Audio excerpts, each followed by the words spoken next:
मराठवाड्यात दुष्काळग्रस्त परिस्थिती असून त्याबाबत राज्य सरकार आढावा घेतलाय। या संकटाची पुरेशी कल्पना येण्यासाठी जिल्हानिहाय बैठक घेणार असल्याची माहिती ग्रामविकास मंत्री पंकजा मुंडे यांनी औरंगाबादमध्ये दिली।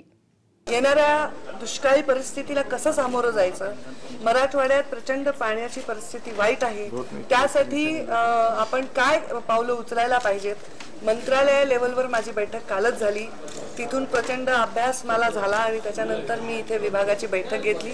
येणाऱ्या 6-7 दिवसात परत एकदा पूर्ण विभागाची बैठक, सकाळी नाश्त्यापासून ते संध्याकाळी जेवणापर्यंत असा दिवसभर पूर्ण विभागाचा जिल्हावार आढावा घेऊन जिल्ह्याच्या अनुशेषाप्रमाणे काम करायचं।